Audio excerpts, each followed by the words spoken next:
굶고 뛰고 땀 빼고 다 해봤다. 그래봐야 소용없었다. 다이어트는 결국 먹는 게 문제다! 동결건조 채소와 곡물, 단백질, 그리고 효소와 비타민, 미네랄로 만든 다이어트 전용 그린 스무디로 하루 한두 끼만 바꿔 드세요. 검색창에서 비타샵을 검색해주세요. 엄마! 가글 했는데 입에서 뭐가 나왔어! 그거 올리덴탈 체크가글이라 그런겨. 지금 쓰고 있는 가글, 사용 후 확인해보셨나요? 무색소, 무알콜, 무계면 활성제의 올리덴탈 체크가글은 튀겨나온 입안의 이물질을 눈으로 확인할 수 있습니다. 딴지마켓에서 판매 중입니다. 잘 잤다. 둔하고 센스 없는 줄 알았더니 침대는 잘 골랐단 말이야. 여보, 어제 온 소파도 너무 편하던데 소파는 어디 거야? 당연히 쇼엔이지.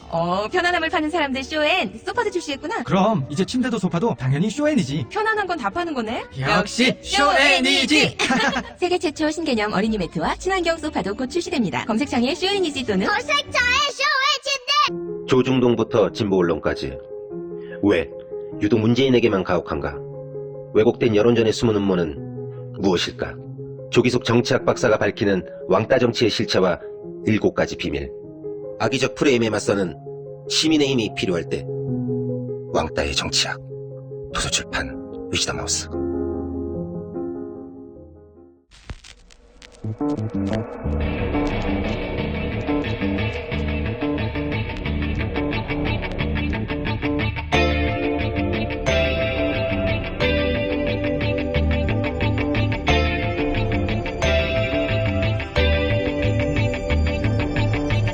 안녕하세요, 김호준입니다. 내일이 대선일입니다. 투표는 왜 하는 걸까요? 국내 권리, 민주주의, 민의, 심판, 여러 단어로 수많은 버전의 답변이 존재합니다.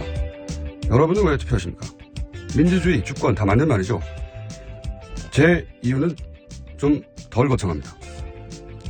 저는 일상 중 겪는 고충에 밑바닥에 정치가 있다는 걸 어렴풋이 깨닫게 된 어느 날부터 저를 위해서 투표합니다. 한 사람이 성장해 사회의 일원이 되어가는 과정 중 수많은 좌절과 실패를 겪습니다. 입시, 취업, 결혼, 주택, 출산, 양육, 질병, 부양, 노년, 그리고 세계관. 이 중 정치와 관련 없는 영역은 하나도 없습니다. 내 일상적 스트레스의 근본에 정치가 있고 그 정치로 인한 나의 스트레스를 줄이는 노력, 그 노력이 바로 투표다. 그렇습니다. 저는 그래서 투표합니다. 김어준 생각이었습니다.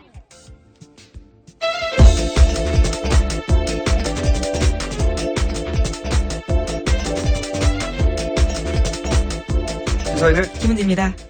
자, 이제 하나 남았네요. 네. 저희가 이 후보자들이 한 멘트들, 발언들 중심으로 지금 2주째 브리핑을 하고 있는데. 예, 공식 선거운동 시작하고 나서부터요. 네. 내일은 유세가 안 되죠.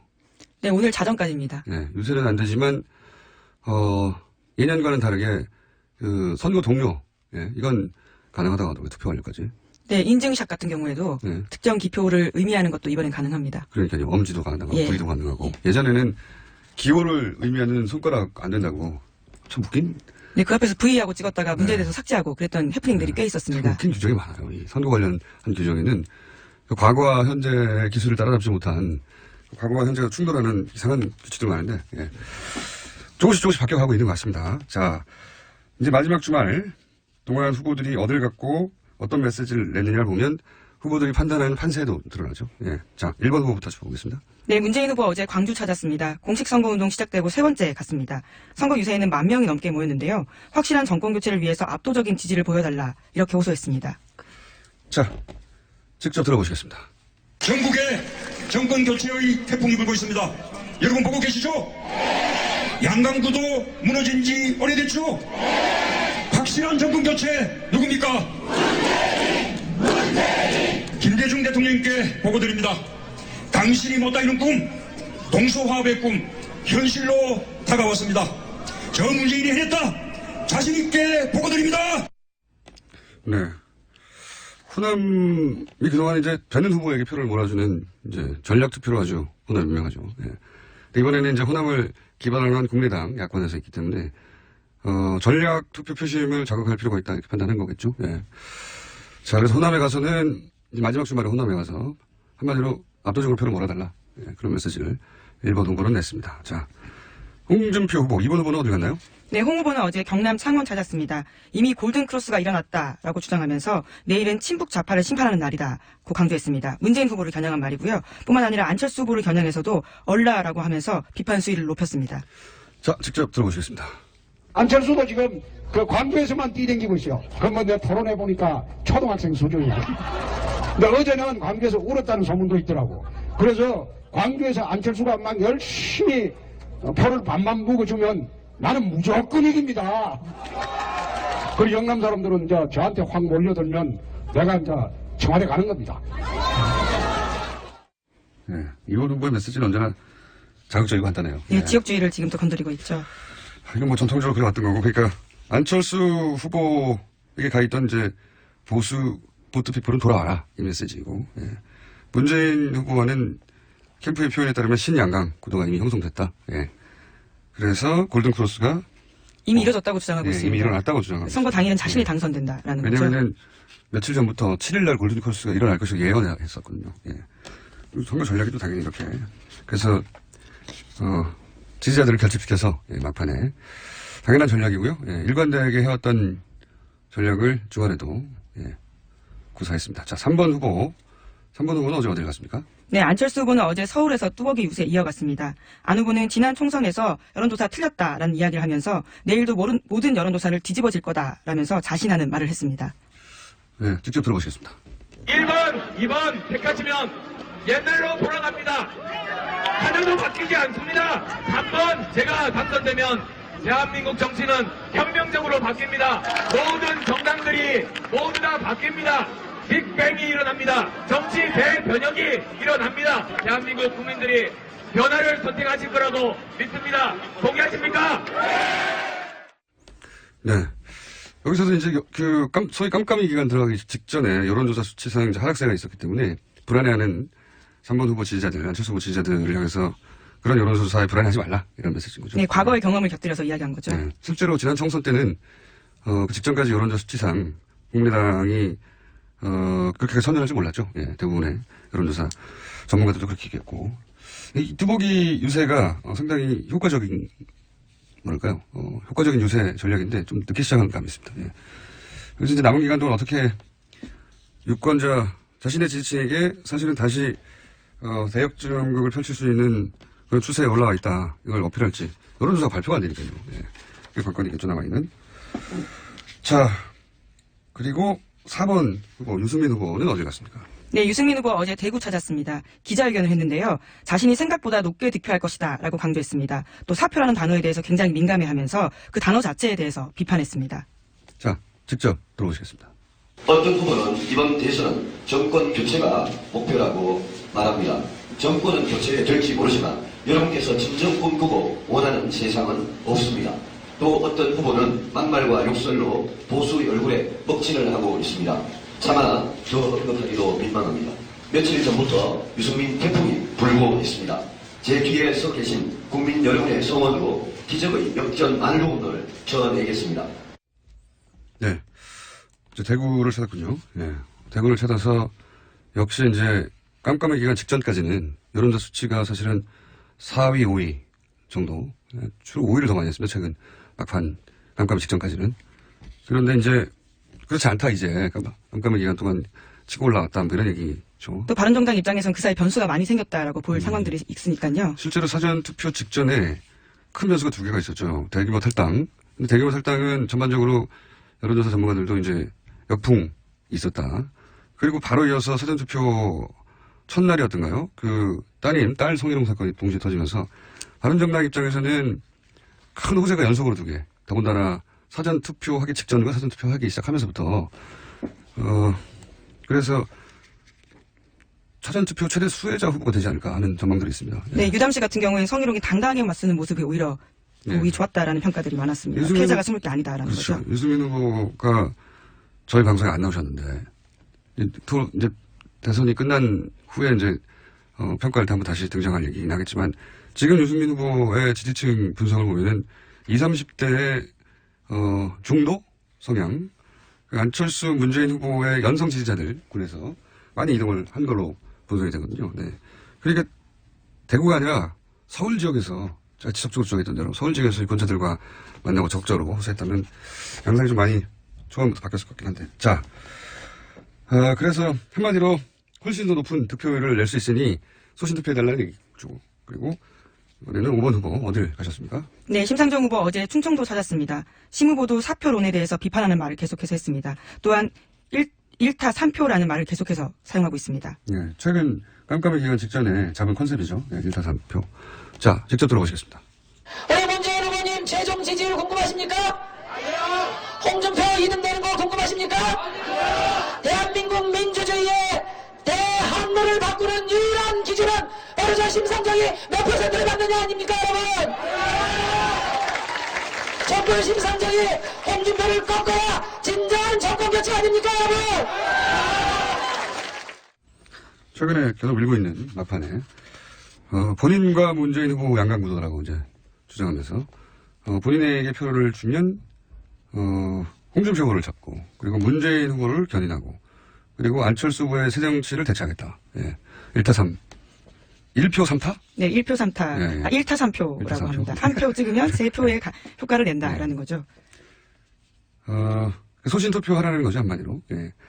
유승민 후보하고는 전략이 마찬가지인 거죠. 예. 유승민 후보도 안 될 후보라고 생각하지 말고 예. 새로운 보수의 미래에 투표해달라는 것이고 진보정당은 오랫동안 그렇게 해왔었죠. 예. 미래에 투표해달라.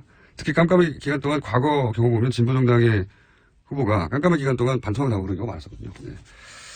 그래서 4번, 5번의 전략은 사실상 같습니다. 이제. 자, 여기까지 짚어봤습니다. 그리고 주말 사이에 있었던 중요한 짚어볼 뉴스가 있나요? 네. 네, 자유한국당에서 바른정당 탈당파 13명과 또 이 친박계 당원권 정지했던 핵심 관계자에 대해서 그런 것들 징계를 모두 해제했습니다. 네, 판세에 영향을 미칠 만한 영향을 실제 미치지 않을지는 모르겠어요. 저희도 깜깜이 기간이라. 하지만 미칠 만한 사건이라 뉴스로 잠깐 짚어봤습니다. 네, 여기서 이제 모든 표를 다 모으겠다는 거죠. 예, 친박 비박 할 거 없이 후보 본인의 표현이 하면 짝대기라도 예, 대선에서는 필요하다고 해서 다만 여기서 이정현 전 대표는 유일하게 배제됐어요. 스스로 복당할 시점이 아니다라면서 복당 신청하지 않았다라고 합니다. 이 이야기는 연락은 갔는데 안 했다는 얘기잖아요. 이정현 전 대표 대선 이후에 한번 저희가 연결해 봐야 되겠습니다. 궁금해요. 굉장히 다시 등장할 시점이 많이 있었거든요. 박근혜 전 대통령 구속 전후한 또는 뭐 집으로 가는 과정에서 굉장히 한 2달 가까이 등장할 시점이 있었는데 마지막 순간까지 등장하지 않네요. 네, 전혀 모습을 드러내지 않았죠.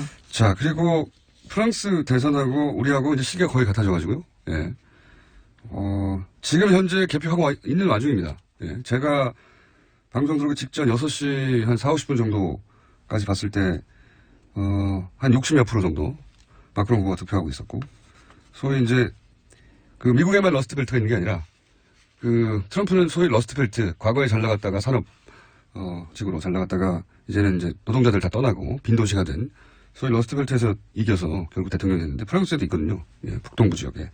그 지역에서 숨어있던 샤이 르펜이 나타나서 역전하지 않겠는가 하는 게 그런 기대도 있었는데 결과는 마크롱 후보가 네, 계속 이기고 있습니다. 여론조사에서도 이미 이겼고요. 사실상 조사요. 예, 네. 사실상 결정이 됐다고 봐도 좋습니다. 예. 만약에 르펜 후보가 됐다면 굉장히 많은 일들이 벌어졌겠죠. 전 세계가 예. 우리나라하고 관련해서 얘기하자면 거기 이제 교민으로 가 계신 분들 중에 유학생활 하다가 거기 그냥 눌러 앉았는데 서류가 완벽하지 않은 분들도 있거든요. 근데 프랑스 거기 프랑스 관대한 편인데 교민들이 르펜이 됐으면 교민사회가 아마 다른 나라로 많이 가지 않았을까. 예, 이야기는 우리 대선이 끝난 다음에 한번 짚어보겠습니다. 자, 여기까지 할까요? 네. 그래도 되겠어요? 뒤에 또 한 분이 계셔서요. 그렇군요. 네. 저희가 미니 인터뷰가 하나 있습니다. 리얼미터가 굉장히 재밌는 여론조사를 하나 해서 깜깜이 기간이라 저희가 후보별 지지율 조사는 발표할 수 없고 아주 간단하게 대선과 관련된 재밌는 여론조사 하나 발표하겠습니다. 리얼미터의 권수정 조사실장 연결됐습니다. 안녕하세요. 안녕하세요. 예, 굉장히 재밌는 조사를 하셨는데 잠깐 소개해 주십시오. 네, 지난 토요일 6일에 투표율 당일 개표 방송을 보면서 어떤 음식을 드시고 싶은지를 조사를 했습니다. 아니, 우선 재밌는 조사 결과가 나왔어요. 빨리 소개해 주세요. 자, 어떤 음식이 1위를 했습니까? 예, 여러 음식 중에 치킨이 압도적으로 높았습니다. 유권자 전체, 웃지 마시고요. 네, 유권자 전체에서 34.7%가 치킨을 먹으면서 개표 방송을 보겠다라고 응답했습니다. 이 음식이 뭡니까? 네, 이어서 족발이 9.2%로 2위가 나왔고요. 삼겹살이 8.4%로 조금 낮았습니다. 3위를 기록했습니다. 그 다음으로는 보쌈, 탕수육, 떡볶이, 순대, 어묵 순이었습니다. 근데 참고로 기타가 17.5%가 나왔는데요. 예. 사실 여기 청취자 중에서 내가 먹고 싶은 것은 다른 것인데 하는 것이 있을 텐데 그렇죠. 아마 이것들은 기타에 포함되어 있지 않을까 싶습니다. 네, 그까지 알고 싶지 않고요. 자, 그런데 이 여론조사를 하면서 대선과 연관 짓지 않을 수가 없잖아요. 후보별, 캠프별 이런 거 해봤어요? 예. 네, 대선 후보별 그리고 정치 성향별로 조금 분석을 해봤는데 재밌는 결과가 나왔습니다. 네. 모든 대선 후보, 거의 모든 대선 후보 지지자들에서 치킨으로 개표 방송을 보겠다는 것이 많았는데 조원진 후보 지지자들은 삼겹살이 50.4%로 압도적으로 높았습니다. 그리고 홍준표 후보 지지자들 역시 치킨이 22.1%, 삼겹살이 12.2%로 삼겹살에 대한 선호도가 타 후보 지지자들에 비해 상대적으로 높은 편이었습니다. 그러니까 이제 이게 이념 지형상 오른쪽으로 갈수록 삼겹살에 대한 선호도가 예, 확 그건 높아지네요. 또 왁스가지 마시고 나중에 또 나오는데요. 네. 예, 심상정 후보 지지자는 조금 다릅니다. 족발이 21.8%로 1위로 나타났습니다. 아니 그러니까 진보 성향 집권자들은 족발 쪽으로 아니 치킨이 가장 1위인 거는 다 똑같은데 2위 음식이 달라지는 겁니까? 화. 맞습니다. 이제 네. 문재인 후보나 유승민 후보 또한 치킨이 각각 44.2, 45.8%로 1위로 나타나긴 했지만 전반적으로 봤을 때 치킨 선호도를 보면 보수는 21.0%, 그리고 중도는 39.7%, 진보는 44.7% 해서 보수에서 진보로 갈수록 치킨에 대한 선호도가 조금씩 높아졌고요. 반면 보수층에서는 삼겹살에 대한 선호도가 상대적으로 높았습니다. 근데 아까 소개해드린 것처럼 조원진 후보 지지자들에서는 삼겹살이 1위를 차지했지 않습니까? 그러니까요. 아예 1위. 홍 후보 지지자들도 상대적으로 삼겹살에 대한 선호도가 높게 나타났습니다. 그러니까요. 이건 사회과학적으로 분석이 좀 필요하네요. 예. 네, 아무래도 그 치킨과 어울리는 것은 맥주고 삼겹살과 어울리는 것은 소주이지 않습니까? 그래서 소주와 맥주에 대한 선호 이런 것과 연관시켜 보면 아무래도 연관이 있는 것 같습니다. 네. 네. 그 연관 관계까지는 저희가 잘 모르겠지만 하여튼 굉장히 재밌는 아무도 예상치 못한. 네. 재밌습니다. 네. 판세는 얘기할 수가 없죠. 예. 네, 저희들이 언론 사례로 조사를 지금 계속 진행하고 있긴 한데 공직선거법에 이제 위반되기 때문에 말씀을 드릴 수가 없고요. 다만 이제 전문가들 사이에서는 이제 공표 검지 마지막 날에 일제히 여론조사 결과가 보도가 되지 않았습니까? 네. 이에 대한 판세가 이어질지에 대한 견해가 전문가들 사이에서는 조금씩 다르다. 이 정도로 이제 알려드리겠습니다. 그렇게 의견이 갈릴 만큼 여론조사 수치가 유의미하게 움직인다는 얘기네요. 네. 어느 후보가 어떻게 움직인다는 말씀하실 수 없겠지만 어쨌든 그렇게는 말씀 못 드리고요. 유의미하게 움직인다. 의견이 다릅니다. 네네. 이것도 조사기획 얘기해야 되나요? 조사 개요를 했으니까 말씀을 드리겠습니다. 네. 이거는 어떤 특정 후보의 유불리가 전혀 없는 것 같은데 어쨌든 말씀해 주십시오. 예, 그래도 뭐 선거라든지 뭐 후보 이름이 들어가면은 뭐 선거 여론조사에 된다는 말이 있어서 일단은 제가 불러드리겠습니다. 알겠습니다. 네. 이번 조사는 TBS 의뢰로 리얼미터가 지난 5월 6일 토요일에 유권자 502명을 대상으로 저희가 의뢰했어요. 전화 면접 및 자동응답 혼용을 실시했고 표본 오차는 95% 신뢰 수준 플러스 마이너스 4.4%포인트, 응답률은 8.2%입니다. 알겠습니다. 감사합니다. 고맙습니다. 네. 지금까지 리얼미터 권수정조사실장이었습니다. 제가 끝내려고 했는데 이런 너무 웃긴 문자가 나와가지고 공장장의 팬인데 저희 신랑이 저희 공장장을 세계적으로 얼굴을 알린다며 제 얼굴이 들어간 자체 티셔츠를 입고 동남아 여행을 갔는데 같이 여행을 갔던 친정엄마가 왜 IS 얼굴 나오는 옷을 입고 다니냐며 사람들 너무하네 정말. 자 여기까지 하겠습니다. 지금 시사인의 김은지였습니다. 감사합니다. 골반 잡자 바로 잡자 바디로직, 허리 통증 바로 잡자 바디로직, 몸매 교정 바로 잡자 바디로직, 자세가 좋아지는 골반 교정 타이즈 바디로직 검색창에 골반 교정 바디로직. 삐딱한 남성 골반 허리에도 역시 바디로직입니다. 바디로직의 효과를 못 느끼셨다면 100% 환불해드립니다. 자세한 환불 조건은 홈페이지를 참조하세요. 아무도 묻지도 따지지도 않고 가입하셨다고요? 보험은 너무 어려워요. 걱정 마십시오. 마이보험 체크가 도와드립니다. 1800-7917 마이보험 체크로 지금 전화주세요. 1800-7917 이미 가입한 보험이나 신규 보험도 가장 좋은 조건을 체크해서 찾아드립니다. 인터넷 한글 주소 마이보험.com 또는 카카오톡에서 아이디 검색 마이보험을 친구 추가하여 상담하실 수 있습니다.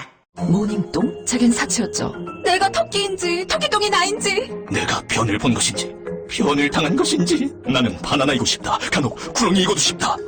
큰일 났네. 이거 이러면 다 죽어. 미궁 장사랑!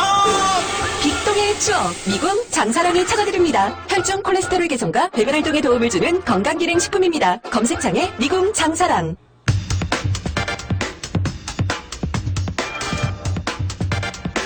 자, 뉴스공장만의 특화 아이템입니다. 빙의 토론. 오늘은 마지막 오자 토론입니다. 내일 대선이기 때문에. 오늘은 한 번씩 나오셨던 극당의 선수들 중에 에이스만 다시 모였습니다. 자. 그분들 나왔으면 그분들도 에이스를 해주세요. 더불어민주당의 이철희 선대위 전략본부 부부본장 나오셨습니다. 안녕하십니까? 네, 안녕하십니까? 자유한국당 정용기 원내수석 대변인 나오셨습니다. 안녕하십니까? 네, 반갑습니다. 정용기입니다. 국민의당 이용주 공명선거신단장 나오셨습니다. 안녕하십니까? 이용주 의원입니다. 바른정당의 진수희 총괄선대본부장 나오셨고요. 네, 바른정당의 진수입니다. 정의당 이정미 선대위 기약 전략기획본부장 나오셨습니다. 안녕하세요. 네. 정의당 신불리입니다. 네. 그 말이 좀 어렵긴 해요. 호칭이 너무 어려워요. 네. 못 외우겠어요. 예. 마찬가지로 비니니까 제인, 홍반장 찰스 등등 알아서 하시면 되고요. 마찬가지로 2부에서는 1번부터 쭉 각 당의 현재 바라보는 마지막 판세에 대한 이야기, 수치를 말씀하시면 저희가 진행을 받기 때문에 안 되고요. 마지막 판세 얘기하시고, 그리고 이제 다른 당, 지금 전략적으로 저 당을 공략해야 되겠다 싶은 한 당을 시작해서 포탄을 던져주시고, 두 분 사이 몇 번 왔다 갔다 하다가, 그리고 이번에 기획하고, 이렇게 한 바퀴 돌면 아마 2부가 끝나고, 그리고 3부에 가서는 아시다시피 이제 프리로 난투극을 벌이는 것으로. 사태질과 함께. 자, 안 보이셔서 모르시겠지만, 오자 하다가 2부에 나는 그런데 3부에 가면은 청취자분들은 안 보시겠지만, 진짜로 사태질이 등장합니다. 흥분해서. 자, 그러면 공통 질문입니다. 각 캠프에서 판단하는 깜깜이 기간이니까 막 던지겠죠? 어차피 수치를 확인 안 되니까. 각 캠프의 현재 판세 분석, 그리고 상대 공략. 자, 1번 후보부터 시작하겠습니다. 예, 제인입니다. 저희는 저희 얘기를 하면 잘 안 믿으실 것 같아서 갤럽의 공식이라는 게 있습니다. 지난 6번의 대선을 거치면서 확립된 이론인데요. 갤럽이라는 여론조사 기관의 여론조사를 갖고 만든 얘기입니다. 갤럽의 공식이라고 해서 우리가 이제 여론조사는 D-6일부터 공표 금지가 되잖아요. 그래서 마지막 여론조사, 그러니까 공표 금지 기간 들어가기 전에 마지막 여론조사가 투표 결과로 이어졌다. 한 번도 결과가 뒤바뀐 적이 없다라는 게 갤럽의 공식입니다. 그렇게 보면 지난 마지막 여론조사들 일제히 언론사 발표한 것을 쭉 따져보니까 저희가 부동의 1위였기 때문에 이번에도 갤럽의 공식에 따라 저희가 1등 할 거라고 저는 당선될 거라고 보고요. 큰 변화 없이 가고 있다. 다만 2, 3위 간에 뭔가 심상치 않은 조짐이 있다는 것은 저희가 내부적으로 좀 확인이 되는 것 같습니다. 자, 그러고 이제 어디를 공략할 데가 없나요, 이제? 아니, 무슨 판세를 좀 보시고. 판세부터? 네, 좋습니다. 판세부터 한번 돌죠. 네, 2번 스트롱맨입니다. 스트롱맨으로. 네. 지금 스트롱맨이 홍준표 후보가 이렇게 추세상 쭉 올라가고 있다는 거는 누구나 다 인정하실 겁니다. 그래서 저지난주에 실버 크로스가 이루어졌고. 지지난주에요? 예, 지지난주에. 근데 여론조사 다 발표될 때였어요. 그러면 발표될 때, 그래 나왔잖아요, 일부. 그리고. 지난주에 실버 크로스란 말을 썼는데. 그러니까요. 지난주에 일어났다고요? 그러니까 이번 주말, 어제 지난 거 말고 그 전 주말에. 그리고 이번 어제까지의 3일 연휴 주말 중에 골든 크로스가 이루어졌다. 이미. 예, 그래서 내일 이제 승리할 일만 남았다. 근데 이게 저희도 얘기가 아니고 월스트리트 저널이나 NHK에서 역전의 가능성에 대해서 보도를 하기 시작했어요. 그래서 그저께부터. 그러니까 이런 상황을 보시면 유권자분들께서도 어떤 상황이, 그러니까 사실은 여론조사나 이런 것들조차도 언론조차도 기울어진 운동장인데 외신에서 제대로 보고 있다라고 이렇게 보여줍니다. 알겠습니다. 자, 3번 캠프에서의 판세는 어떻습니까? 잘 씁니다. 저희들이 지난주 좀 주춤했던 거 사실입니다. 근데 지난주부터 새로운 전개를 마련해서 여러 후보들 중에 단연 지지율이 올라가고 있습니다. 특히 국민 속으로 걸어다니면서 국민들이 많이 더 지지가 늘어난 것 같아요. 지난주 어제 일요일, 그제 토요일 이 주말 중에도 아마 대대적으로 지지율이 올라가서 지금 오늘 내일 중으로 골든 크로스가 발생할 거다라고 생각합니다. 그러니까 우리 이철희 위원님께서 말씀하셨어요. 갤럽 공식, 맞습니다. 갤럽 공식, 갤럽이 잘 맞춥니다. 맞추는데 그때의 대선은 주로 양당 체제에 있었던 대선에서만 유효했던 거고 지금 같은 3당, 4당 체제에서는 한 번도 이루어지지 않았다. 특히 작년 총선에 3당 체제 만들 때 갤럽도 틀렸죠. 그 공식이 아마도 이번 대선도 틀리지 않을까 그런 생각을 합니다. 그 갤럽의 공식에는요, 노태우 대통령이 당선됐을 때, YSDJ, JP까지 나왔을 때도 포함됩니다. 네. 양자 대결은 아니에요. 예. 싸움 선택지는 좀 다 해주시죠. 같은 팩트 체크를. 자, 4번. 예, 승민입니다. 이번 선거 제가 여러 번 말씀을 드렸는데 그 기존의 투표 관행, 선거 문법 안 맞습니다. 그러니까 갤럽이 이제까지는 맞췄는지 모르는데 아마 이번에는 별로 못 맞출 것 같다 생각이 들고요. 미국 선거 보시지 않았습니까? 그리고 지금 스트롱맨 쪽에서 말씀을 하셨는데 외신 예를 들어서 말씀을 하시는데 그거 직접 제대로 안 읽고 나오신 것 같아요. 왜냐하면 그 기사는 일단 국내 주제도 아니고 홍콩 주제하는 기자가 쓴 건데 내용을 보면 보수의 대결집, 중도 보수 대결집이 일어나면이라는 전제가 붙어 있어요. 그 전제가 안 맞는데 어떻게 그 다음 얘기가 맞을 수가 있어요. 그거는 저는 그대로 그냥 받아들이면 좀 곤란하고, 예, 지금 유승민 후보의 경우 사전 투표율이 이번에 굉장히 높이 나타났지 않습니까? 근데 사전 투표율이 높게 나타난 게 여러 가지 이유가 있었을 텐데 저는 그 중에 유승민 효과가 기여한 바가 굉장히 크다 이렇게 말씀을 드리고요. 거기에는 유승민 효과에는 일단 샤이 부끄러웠던 보수가 유승민이라는 새로운 상품을 발견하고 이제 굉장히 자랑스러운 프라우드 보수로 바뀌면서 적극적으로 의사를 표현하기 시작을 했고, 과거 같으면은 투표를 안 했을 이런 젊은 계층 무당층이 보수에는 낡고 부패한 사람들만 있었는 줄 알았는데 저렇게 매력 있는 사람이 있었단 말이야 라고 하면서 대거 신규 보수로 유입된 층이 많이 발생을 했고요. 그다음에 마지막으로 이제 1, 2당 몰아주는 그런 투표 아니고 소신 투표하는 그런 계층이 많이 늘어나서 사전 투표율이 늘어났고, 그게 유승민 효과에 기여한다. 그래서 이제 가장 늦게 늦바람 불기 시작한 유승민 바람이 지금 이제 북상을 하고 있고요. 이제 내일이면 우리 9회 말 투아웃의 4번 타자 유승민 후보가 아주 시원한 끝내기 장외 홈런을 날릴 준비를 하고 있습니다. 국민들의 힘을 얻고요. 예. 이상입니다. 그래도 골든크로스가 이미 일어났다는 얘기는 안 하시네요. 아니요. 다른 당들도 이미 아까 일어났다고. 얘기했잖아. 예. 여기는요 지금 실버크로스, 골든크로스 그런 게 아니고요. 한 방에, 그냥 마지막에. 시원한 끝내기 예. 역전 홈런 날리려고 지금 준비하고 있습니다. 네. 네, 신불리입니다. 저는 그 홍준표 후보의 골든크로스는 뻥크로스다 이렇게 말씀을 드리고 싶습니다. 저는 최대 20% 봅니다. 20% 많이 네, 보셨어요. 너무 최대 많이 20%까지 보는데, 그러니까. 네. 지금도 아니 근데 그 골든크로스를 자꾸 얘기하면 얘기할수록 상대 측 진영의 표가 훨씬 더 결집된다는 것도 잘 알아두셔야 될 것 같고요. 감사합니다. 예, 그다음에 힘내라 신불리. 네, 그다음에 또 하나 말씀드리고 싶은 거는 정권 교체는 거의 100% 이루어진다고 봅니다. 모든 주권자의 표가 사표라는 게 어디 있겠습니까? 한 표 한 표가 다 자신의 의사 표현이고 굉장히 중요한 의미를 담는 표이긴 하지만, 예를 들어서 지금 홍준표 후보가 문재인 후보를 따라잡아가지고 이 정권 교체가 뒤집어진다. 이거는 천지개벽하는 일이 벌어지지 않는 한은 있을 수 없는 일이다. 이런 말씀을 드리고 싶습니다. 그래서 지금 이 선거에서는 골든크로스보다 훨씬 더 의미 있는 것이 촛불크로스다. 촛불 개혁의 민심을 그대로 담는 그런 어떤 역전극이 벌어져야 하는데, 그것은 바로 심상정의 홍준표를 꺾는 일이라고 생각을 합니다.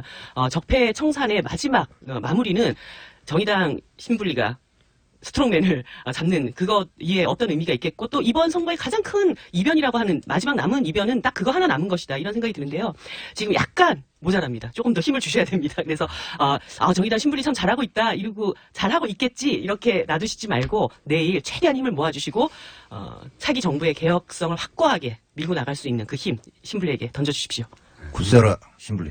이 얘기가 이렇게 복잡한 선거를 처음 봅니다. 유권자들이 현명하니까 딱 보고 있습니다. 자, 그럼 1번부터 판세를 쭉 듣고 나서 상대 후보 지금 한 곳만 지역에서 판세는 틀렸고 실제 맞는 건 이거다 이렇게 공방이 몇 번에 걸쳐 이어질지 모르겠지만 적당히 이어지면 제가 끊고 다시 2번으로 넘어가겠습니다. 자, 저는 제인입니다. 판세와 관련해서 드리고 싶은 말씀보다는 우리 스트롱맨께서 꼭 판세가 아니어도 됩니다. 말씀하신 것 중에 가다가다 넘어간다 이런 생각이 많이 드는 게 어젠가요? 문재인이 되면 우리나라를 북에 바친다. 이거 국가보안법 위반입니다. 만약에 북에 갔다가 바치면. 이거 선거하지 말고 형사 고발을 하셔야지 왜 이걸 선거를 하고 계신지 제가 의문스럽고, 친북 좌파를 심판하자 그랬는데 나라 말아먹은 게 친북 좌파입니까? 아니면 친박 골수 우파입니까?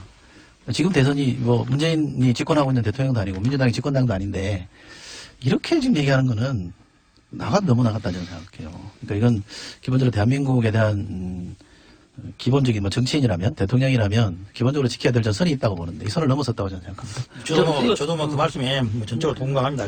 우리 잘 습니다. 근데 지금 나오시면 안 되고 여기 1번과 2번의 공방이 있은 다음에 그러니까 거기 조금 더 붙여가지고 저도 신불리. 그 스트롱맨이 못 기다리시네, 최근에 상승세를 타고 있었던 게 맞아요. 맞고 맞았는데 다시 또 끝없는 추락을 하고 있습니다. 몇 번의 막말로 여성 관련한 사회 시대착오적인 그런 몇 번의 말. 최근에 좀 오랜만에 들어봤어요. 빨갱이란 말, 좌파 척결이란 말 오랜만에 들어봤습니다. 정말 이런 분이 대통령이 된다면은 앞으로 5년이 또 안 될지도 모르겠다라는 그런 생각을 합니다. 국민들은 생각할 거예요. 그래서 우리 스트롱만 하지 말고 국민의 좀 마음을 따뜻하게 해줘야 되지 않냐라는 생각을 합니다. 이에 더불어 막말이 나왔으니까 이 정도 하겠습니다. 이제 질문 저는 북한에다 나라를 잠깐만요. 그러면 룰을 이렇게 바꾸죠. 1번이 누군가 지목을 하면 그분에게 던질 공격을 한 번에 다 던지는 거죠. 네, 말아서. 아니, 저는 진짜 너무 궁금해서요. 돌돌마리로. 예. 홍준표 후보가 아닌, 그러니까 나라를 북한에다가 팔아넘길 친북 좌파 세력이 누굽니까? 나는 그게 정말 궁금해요. 자, 그 사람이 누구냐고요? 예, 질문이 많아요. 잠깐만. 아니 근데 예. 꼭 지금 제인이 제기한 그 문제하고 그 엮은 거죠, 같이. 네, 지금은 예를 들어 예, 이번에 공격받을 때 다른 분도 한꺼번에 할 게 예, 있으면 그럼 저는 던지는 다른 거죠. 사안으로 알겠습니다. 공격을 하겠습니다. 예, 자 친북 좌파. 예. 스트롱맨입니다. 2번. 자, 우리 진수희 선배님도 하기는 스트롱맨한테 하는데 다른 주제로 하신다고요? 다른 주제로. 야, 역시 골든 크로스 일어났습니다. 뻥크로스라니까 자꾸 골든 크로스. 그 전에는 우리 문재인 제인한테 집중적인 적이 이루어졌는데 오늘 네 분이 전부 다 스트롱맨한테 이렇게 공격을 가시는데 이런 겁니다. 정치인은 유권자 내지 국민들의 우려 내지는 국민들의 생각을 대변하는 것이 정치인입니다. 그래서 우리 사회에서 정말로 좌파 또 친북 좌파 또 더 나가서 전에 통진당의 경우에는 종북 좌파 이런 얘기가 있다고 보고 그걸 우려하는 국민들이 계시기 때문에 이거를 스트롱맨이 대변해서 얘기를 하고 있는 거고 제 저기보다 진짜 빙의가 됐다고 해서 스트롱맨이 했던 그 얘기를 그대로 한번 제가 옮겨드리는 걸로 대신하겠습니다.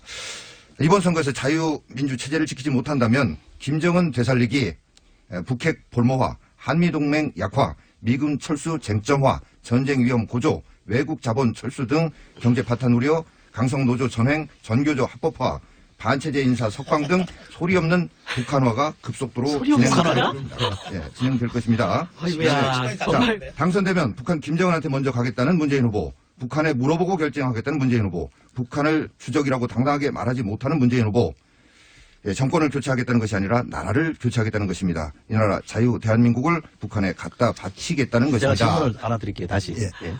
자, 지금 자유민주주의 자, 잠깐만요. 아니, 이거 읽어보신 것 중에 제가 읽은 것 중에 마무리하고요. 제가 읽은 이게 이제 홍준표 후보가 국민들께 발표한 내용인데 이 내용 들으시면서 국민들 중에는 맞아. 진짜 잘못하면 저런 급속한 북한화가 진행될 수도 있겠구나라고 걱정하는 분들이 많이 계시다. 자, 알겠습니다. 제일입니다. 많은데 지지율이 그겁니까? 지지율 골든크로스가 진짜 일어났다. 자유민주주의 체제라는 걸 우리가 문서화시키는 게 헌법이죠. 그죠? 헌법을 누가 유린했습니까? 어느 당이 유린했습니까? 예를 들어보세요. 대답해보세요. 그러니까 헌법을 헌법을 들어보세요. 상도에 가서 등장하는 사태질이 벌어지겠습니다. 헌법을 위반했다고 국회에서 234명이 표결했고 아마 우리 조영기 의원님도 탄핵에 찬성했을 것 같은데 그 부분은 헌재에서 헌법상 비밀을 얘기 들어보세요. 비밀을 제 얘기예요. 그다음에 헌재에서도 판결했어요. 헌법 위반했다고. 자유민주주의 체제를 문서화시킨 게 우리 헌법인데 그 헌법을 위반했다고 탄핵된 사람이 박근혜 대통령이고 자유한국당이에요. 근데 그 당에 있으신 분이 자유민주주의 체제를 얘기할 자격이 있습니까? 최소한 충분한 반성을 하든지 최소한 친박에 대해서는 뭔가 엄격한 잣대를 들이대야 되잖아요. 다 사면해줬잖아요. 다 복구시켜줬잖아요. 그래놓고 자유민주주의 얘기를 할 자격이 있습니까? 최소한 염치가 있어야 되는 거 아닙니까? 어떻게 이렇게 합니까? 질문이 이제 성명입니다. 두 가지인 것 같은데 이런 겁니다. 박근혜 정부가 헌법 가치 중에 일부를 훼손했다고 보는 부분이 헌재의 결정이에요. 그리고 그걸 저희가 승복한다고 했으니까. 그거는 승복 안 하는데요. 이래요. 최순실의 국정농단 부분에 대해서 분명히 그건 잘못이지만 박근혜 정부의 모든 정책들이 잘못으로 이렇게 해서 적폐로 보고 그 모든 게 청산 대상으로 보는 이거에는 절대 동의할 수가 없고 국민들도 동의하지 않는 부분이라고 생각을 합니다. 아니, 그리고 박근혜 정부 그다음에 4년 동안 한 일이라는 게 최순실 국정농단밖에 없기 때문에 그래요. 다른 거 뭘 한 게 있어야죠. 그렇지 않죠. 뭘 한 게 있어요. 자, 저 노동법 개정을 통해서 노동시장을 변화시키려고 했던 이런 노력들도 있었는데 야당의 반대 때문에 안 된 부분이 있고요. 그리고 이 창조 경제를 위해서 했던 그런 것들이 지금 이제 경제 부분에 있어서 효과가 나타나고 있어요.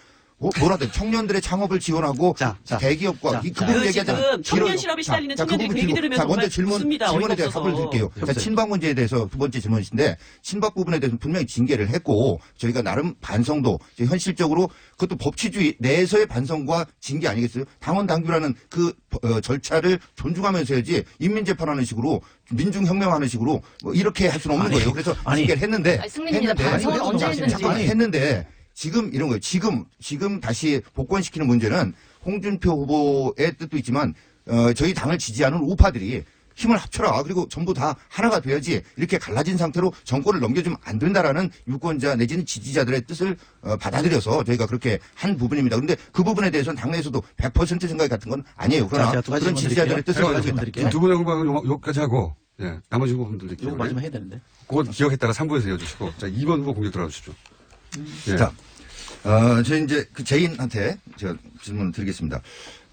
이제 뭐 여러 언론에서도 그렇고 이제 국민 통합이 가장 큰 과제다라고 하니까 이제 그쪽 그 제인 쪽에 계신 분들이 노무현 정부 때부터 보면 이 네이밍 하는데 아주 이름 붙이는 데는 정말로 훌륭한 재주가 있고 부럽습니다. 그래서 통합 정부를 구성한다고 이렇게 해서 이미지상으로는 상당히 좋아 보여요. 근데 실제 그 의도는 분명히 아닌 것 같고 그래서 그걸 그냥 괜히 제가 짐작하는 게 아니라 이해찬 의원이 얘기하기를 극우 보수를 괴멸시키고 장기 집권을 해야 된다. 문재인 후보는 가짜 보수를 횃불로 불태워버리겠다. 이런 얘기를 했어요. 근데 우리가 흔히 정치학에서 그리고 현실 정치에서 극우 보수라고 하면 나치즘이나 파시즘 얘기합니다. 근데 우리 대한민국에 나치즘, 파시즘 하겠다는 사람은 없어요. 그러니까 결국은 보수를 괴멸시키고 보수를 불태워버리겠다 이런 적인데 이게 사실 노무현 정부 때도 국민을 가진 자와 못 가진 자, 배운 자와 못 배운 자로 이렇게 편을 갈라가지고 그게 참여정부의 실패의 가장 큰 원인이라고 많은 사람들이 이렇게 봅니다. 그리고 적폐청산위원회를 만들겠다. 공정이 너무 짧아. 너무 깁니다. 아니, 광화문에 뭘 만들겠다. 이게 민중민주주의 광장의 저기 문재인 제인이 그랬어요. 촛불의 힘으로 청산하겠다. 법에 의해서 하는 게 아니라 이거 법치주의 부정하는 거 아니에요? 잠깐만요. 홍보하겠다는 거 아니에요? 1번에 대한 공격은 지금 몰아서 해주십시오. 예, 방금 잘습니다. 방금 우리 정영규 의원님이 하신 말씀 주제에 또 부가해서 말씀드리면 이거예요. 예, 통합정보론이라는 게 애초에는 한 달 보름 전만 해도 없던 말이었어요. 그 말 안 했었어요. 안 했었고 대탕평, 대통합 나오면서 급조된 말이죠. 진위가 의문스럽다. 또 그 전에 나왔단 말이 그거였어요. 정확히 따지면 연정론을 말씀하셨어요. 민주당에서는. 그래서 연정론 한단 말은 각 정당 간에 어떻게 국회란 행정부를 구성하는 데 있어 뜻을 모으겠다. 그 정도로 러프하게 표현할 수 있는데 그것을 당선 가능성이 높아지니까 이걸 폐기한 거예요. 연정론을 폐기하고 통합정부로 나오면서 국무총리 책임제, 장관 책임제 이런 식으로 그 자기 진영에 있는 사람들만으로서 정부를 구성하겠다는 뜻을 내에 비친 건 아닌지 그게 이제 우려스러운 거예요. 그래서 거기에 대한 진위가 뭔지 정말 심도 깊은 논의가 있었는지 한번 이야기해 주시면 어떨까 하는 생각이 듭니다. 자, 1번 후보에 대한 예. 한꺼번에. 예. 우선 1번 후보에 대한 겁니까? 2번 후보는 나중에 하고. 예, 1번 후보 없으면 더 드시면 안 하셔도 돼요. 아니요. 보수 괴멸 이야기하는 거에 대해서는 저도 굉장히 불쾌했는데 괴멸되어야 할 보수 분명히 있습니다. 그러니까 분명히 말씀을 하셨어야 돼요. 그 보수 중에 자유한국당식 이 보수는 저는 없어져야 된다고 생각해요. 자유한국당이 문을 닫는 게 보수의 혁신이고 그 보수의 혁신을 바탕으로 보수 대통합이 이루어져야 이게 우리 정치가 바로 서는 거지. 지금 대선 앞두고 무슨 그 민주당이 정권 넘겨주면 안 되니까 보수가 결집해야 된다. 이런 식의 부패한 보수를 바탕으로 한 보수 결집을 하게 되면 저는 제2의 또 다른 탄핵 사태가 분명히 온다고 봅니다. 그래서 민주당이 보수 개멸을 얘기하려면 오해를 유발하지 마시고 특정 보수 세력을 집어서 좀 정확하게 이야기를 해주시길 바라고요. 두 번째는 그 문재인 후보 아들 문준용 씨 그 특혜 채용 사건에 관해서 너무 그 명쾌한 해명을 안 하고 본인이 나타나지도 않고 지금 다른 후보들 다 아들, 딸, 친인척 나와서 다 돕고 있는데 문재인 후보는 심지어는 안희정 후보 아들까지 와서 돕는데 문재인 후보 아들은 안 나타나요. 그러니까 이런 모든 것들이 명쾌하게 해명 안 하고 안 나타나고 선거 지원 안 하고 하니까 이게 정말 뭔가 있는 게 아니냐라는 의혹을 더 증폭시키는데 문재인 후보의 대응이 뭐냐면 고마해라. 이미 다 했다. 이걸 보면서 저는 이렇게 고압적이고 권위적이고 이렇게 하는 분이 대통령이 되시면 뭔가 좀 그 불안한 조짐들이 많이 보여요. 그래서 그 부분에 대해서 좀 지적을 하고 싶습니다. 저도 질문하다 잘리는 거 아니에요? 30초밖에 안 남기 때문에 질문만 하고 답변은 3부에서 들어가겠습니다. 네. 아니 지금 30초 내 질문하셔야 돼요. 예, 제인에게는 이 사표론 어저께까지도 계속 지금 우상호 선대위원장 이렇게 계속 말씀을 하시는데 저는 주권자의 자기 선택에 대해서 이런 식의 죽음표다, 불필요한 표다 이렇게 계속 말씀하시는 거는 공당의 대표로서 너무 적절하지 않은 발언이라고 말씀드리고 싶고요. 그다음에 할 시간이 거의 없습니다. 그러면 나중에 2부에 또 할게요. 말은 해야 되겠습니다. 이거. 자, 우자 빙의 토론. 안 일어났네. 우자 빙의 토론. 3부에서도 이어집니다. 네. 김치는 맛있어야 한다. 아주 화끈하게 100% 국내산으로 신흥면 전통으로 햇섭 인증으로 화끈하게 맛있다. 화끈하게 통한다. 화통 김치. 배추김치, 알짜김치, 총각김치, 깨잎김치, 깍두기도 화통. 검색창에 화통 김치. 아우 맛있어. 사장님 부르셨습니까? 최 부장. 아까 영어 실력 제법이던데 다시 봤어? 과찬이십니다. 아니야. 근데 자네도 서초동 비밀과외 받았다면서? 아니 그걸 어떻게... 정말 소문대로 한 번만 만나도 말문이 확 트이나? 역시 듣던 대로입니다. 10분 만에 터졌습니다. 김병희, 박이사의 자네까지 나도 소개해주게. 당장. 16년간 은밀하게 진행됐던 서초동 비밀과외 이제 당신 차례입니다. 지금 바로 검색창에 스피킹 솔루션을 검색하세요. 새벽 2시에 깨어났나. 딱히 고민이 있어서 그런 건 아니다. 새벽 5시에 일어났나? 새벽 6. 아우, 이 인간이 잠도 못 자게 화장실을 들락거려! 남성 활력과 전립선 건강 하루 하나로도 충분합니다. 소팔메토, 오카코사놀, 아연, 비타민 A, D, E까지 하루 영양 기준치 100%를 꽉 채운 메가셀 남자의 활력. 지금 바로 인터넷 검색창에 메가셀 남자의 활력을 검색해보세요. 한글도 남보다 빨리 깨치고 참 똑똑했는데 갈수록 실력이 뒤처지는 것 같아 걱정이에요. 혹시 초등학교 교과서 본 적 있어요? 어려운 어휘가 너무 많아요. 학교에서는 어휘 개념을 하나하나 설명해줄 시간이 정말 부족하잖아요. 그럼 어떡하죠? 내 아이의 어휘만큼은 내가 책임져야죠. 어휘 공부의 정성. 초등어휘 3000, 초등어휘 5000. 검색창에 초등어휘 3000을 쳐보세요.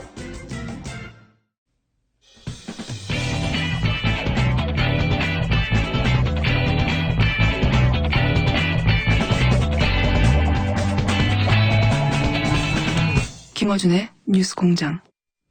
2부에 이어서 오자빙의 토론 이철희 부본장, 조영기 대변인, 이용주 단장님, 진수희 본부장, 이정미 본부장 나오셨습니다. 자, 2부 마지막 순서에서 5번 후보가 1번 후보를 향한 질문 네. 하다 말았는데 아니에요, 신불립니다. 하고 답변하고 이제 넘어가겠습니다. 네, 민주당에서 이제 압도적 지지가 필요하다, 강력한 개혁을 위해서 이런 이야기를 하는데요. 저는 민주당 독자적인 50% 이상의 득표를 얻는 것보다 훨씬 더 중요한 것은 홍준표 후보를 얼마큼 더 누르고 가느냐가 더 중요하다고 생각이 들고요. 그러기 위해서는 민주당과 정의당이 합산해서 훨씬 더 많은 득표를 얻는 것이 훨씬 중요하다고 봅니다. 그런 측면에서 사표론 조장이라는 것은 홍반장 누르는데 별로 큰 도움도 되지 않을 뿐더러 차기 정부의 개혁성을 강하게 끌고 나가는 데 있어서도 불완전한 그런 구도를 만드는 것이다, 이런 말씀을 드리고 싶습니다. 예를 들어서 15대 대선 때 김대중 대통령 후보가 40.3%로 당선됐습니다. 그렇다고 해서 그 정부의 어떤 개혁성이 흔들리거나 어렵거나 이러진 않았던 거 아닙니까? 그렇기 때문에 전체적인 개혁의 파이를 어떻게 늘려갈 것인가, 이런 부분들을 함께 고민하면서 홍반장을 어떻게 이번 선거에서 확실하게 누르고 갈 거냐, 이런 전략을 짜는 것이 대한민국 개혁의 전진에 이로운 것이다. 저는 이렇게 오늘 생각합니다. 스트롱맨이라고 해주세요. 잘습니다. 신부님이 홍반장 스트롱맨 이 꺾는데 왜 합산을 하는데 민주당, 정의당만 합니까? 저희 국민당까지 포함해서 합산하는 시장이 맞죠? 줄을 엉뚱한 데 쓰고 있으니까 그렇잖아요.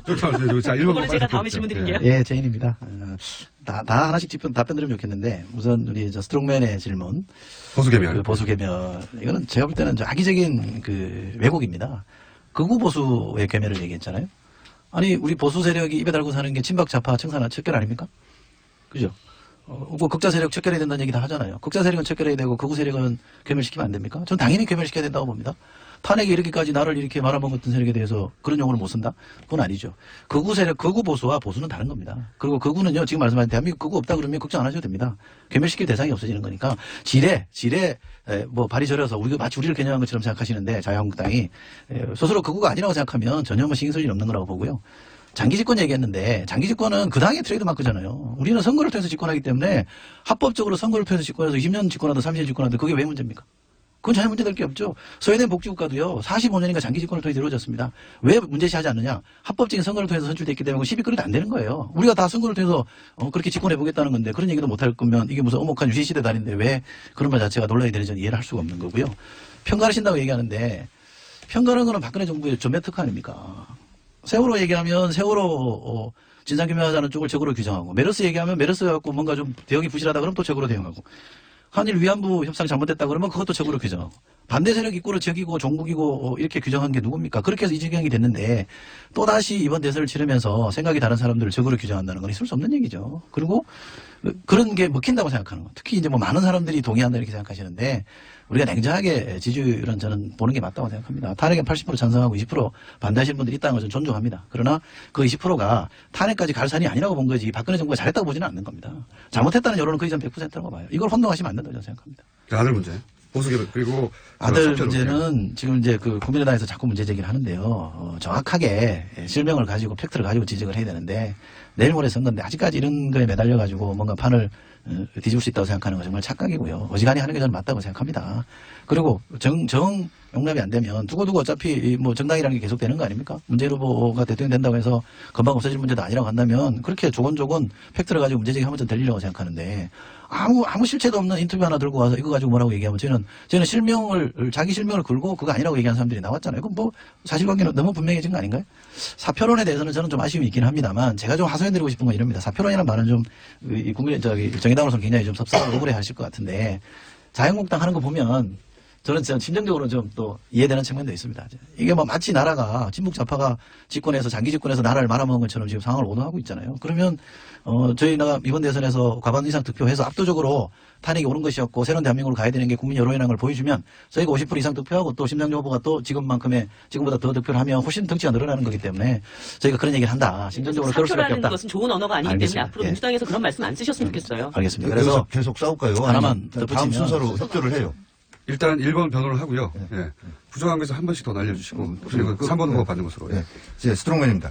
자, 극우 극좌의 개념부터 좀 정리를 할 필요가 있어요. 그래서 극우라고 하는 건 아까도 얘기했지만 파시즘이나 나치즘이나 이런 것들, 인종주의나 이런 것들을 극우라고 합니다. 근데 박근혜 정부의 일정 부분의 국정 운영에 실정이 있었다고 해가지고 그거를 청산되고 괴멸돼야 될 이런 식으로 극우라고 하는 이거에 동의한다. 굉장히 위험한 발상이다. 아니, 근데 우리 북한에서 나라 사회에서 팔아먹는다 이런 식의 얘기가 더 위험한 거예요. 극좌는 이거요. 북한이 반인권적이고 반민주적인 이런 정권인데 그 북한 정권에 종북하는 그리고 친북하는 이런 저기는 극좌라고 하면 정말 우리가 이제 이 시대착오적인 극좌라고 하는 거는 말씀을 좀 그만하셨으면 커뮤니즘을 보통 극좌로 보는 거예요. 예? 왜냐하면 인류 사실 실패했기 하나만 때문에. 반박할게요. 그래서 우리 사회에 분명한 거는 극좌는 있지만 극우는 없다. 근데 없는 극우가 저기를 없어요? 상대로 해서 괴멸을 시키겠다라고 하는 거 장기 집권 얘기도 그래요. 열심히 노력해서 선거를 통해서 하겠다는 이건 누가 뭐라고 해요. 근데 보수를 괴멸시켜가지고 장기 집권하겠다. 상대를 인정하지 않는 이런 발상을 얘기를 하는 거고 이거에 대해서 아무리 여기서 얘기를 해도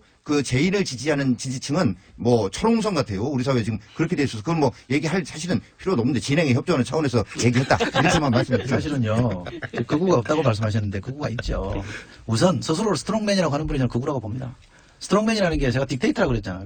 서구 영어 문법으로 치면 이게 독재자예요. 어떻게 버젓이 나는 스트롱맨이다, 나는 독재자 이런 용어를 씁니까? 자, 그런 뜻으로 얘기하지 예를 들면, 않았다고. 아니, 그럼 얘기하잖아요. 뜻을 단어를 바꿔야죠. 아니, 본래의 뜻이잖아요. 그런 아니, 스트롱맨에- 정치학계 일부에서 쓰는 스트롱맨이 아니라. 정치학계는 스트롱맨 안 써요. 아니, 정치학에서 왜 없어요? 제가 정치학 그래도 박사과정 아니, 수료자입니다. 저도 정치학 승민이가 중재를 좀 할게요. 저도 정치학 전공이다. 정치학 어디에 스트롱맨이 있습니까? 중재하는 한 말씀. 스트롱맨을 독재자로 쓰여지는 게 정치학적인 일부의 적인 거고 본래의 뜻은 그냥 그대로 강한 사람이죠. 본래의 뜻으로 얘기를 지금 오늘 하고 명문학교 교수나 네, 독재자. 승민인데요. 네. 우리 친북하고 좌파는 좀 구분해서 저는 뭐 좌파가 제 다 나쁜 건 아니라고 봅니다. 근데 마치 좌 쪽에 있는 분들을 다 친북으로 그냥 그런 건 전혀 아니죠. 매도하는 아니, 것도 문제가 좌우가 있고요. 다 아니 있어야 되죠. 항상 친북 좌파 이렇게 같이 묶어서 매도를 하시니까 아니, 제가 드리는 좌파 말씀. 중에 친북 그러니까 좌파를 얘기가 안 얘기하는 되는 거죠. 거예요. 좌파 중에 예, 그다음에 민주당이나 정의당 쪽에서도 이 보수 진영에서 북한 관련한 얘기를 하면 무조건 다 그 얘기 내용과 상관없이 그냥 색깔론으로 뒤집어 씌우는 거는 저는 그것도 옳지 않고요. 이런 식의 토론이 정민들로 하여금 정치를 더 불신하게 만드는 극혐하게 만드는 그런 것 같습니다. 예, 찰습니다.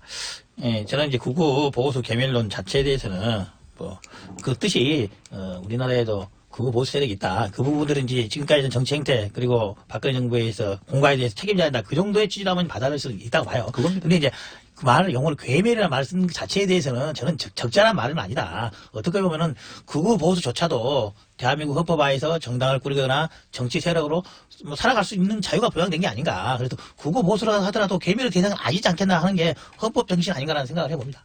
극우든 극자든 뭐 인신을 어떻게 공격한다 이런 개념이 아니죠. 그러니까 정치 선진국에서는 대개 극우와 극자 세력은 변방으로 밀어내잖아요. 그런 뜻으로 이해해 주시면 될 것 같고요. 그리고 지금 뭐 사람을 어떻게 한다 이런 뜻은 아닙니다. 보수 진영을 이렇게 어렵게 만든 장본인은 자유한국당이 배출한 박근혜 전 대통령이십니다. 그거 생각하시면서 좀 말씀해 주셨으면 좋겠습니다. 순서가 저기가 지금 저 이제 뭐 4번이 제 아니라 예, 이따 4번 되면 제가 네, 알겠습니다. 방금 이제- 3번 예. 해주세요.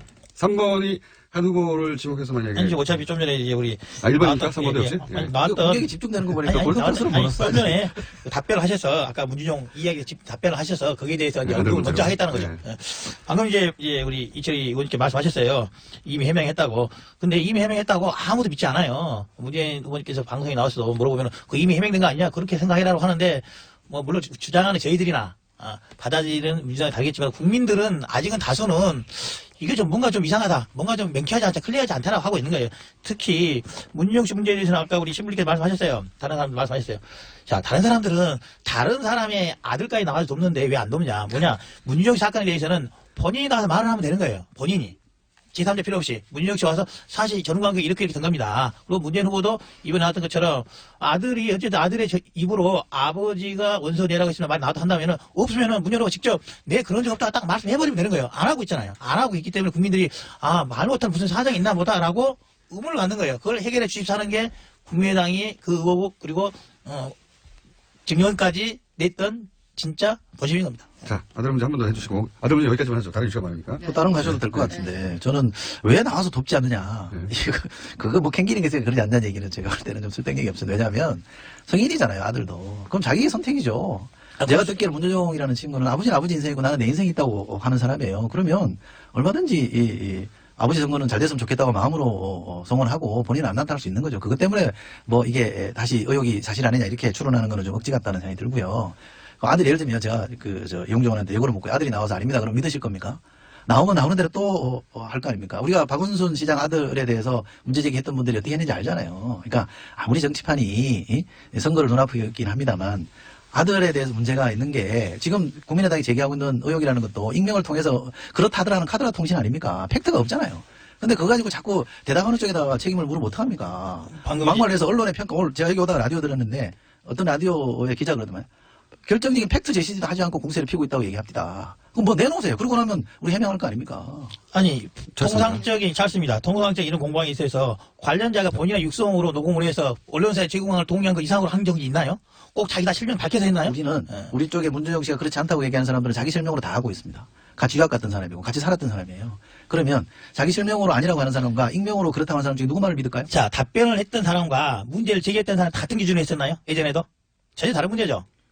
우리가 내부 고발이라는 의혹을 제기하는 사람들은 그럴 만한 이유가 있는 거예요. 이미 문재인 후보에 대해서 저희한테 여러 차례 다른 예부 조력자를 제기를 했었어요. 실명도 공개했었어요. 어떻게 됐습니까? 그 많은 무수한 문자 폭탄들 날려가지고 그 사람들이 더 이상 증언 못하겠다 나오고 있잖아요. 이미 언론에서 그런 것들을 문제가 되고 있어서 이와 같은 이야기 한 거예요. 이미 고발했잖아요. 이미 고발했기 때문에 그 사람의 신원 나올 겁니다. 이후에 법정에서 다루는 걸로. 아니, 원래 3번이 1번 하면 다른 사람도 1번에 대해서 일본 아니겠어요? 예, 일본에 또 하실 얘기 있습니까? 또 다른 거? 근데 이거 관련된 예, 얘기이기도 너무 한 한데. 가지만 하죠. 예.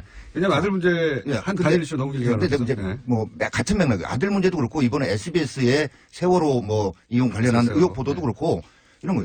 왜 국민의당에서 보니까 정리 잘했대요, 아들 문제에 대해서. 구체적으로 뭐 응시원서 접수 기한은 어떻고 졸업증명서는 어떻고 여러 가지를 제시를 했는데 제시하는 거 아무것도 없이 그냥 이런다, 의혹 제기만 한다 이런 식으로 매도하고 뭔 얘기만 나오면 가짜 뉴스래요. 아니 해수부, SBS 보도도 그래요. 해수부의 현재 공무원, 그것도 언론을 업무를 담당하는 공무원이 저 얘기를 했는데, 그거 명백한 증인 아니에요. 자, 알겠습니다. SBS 문제. 그러니까 포함하여. 증인이야.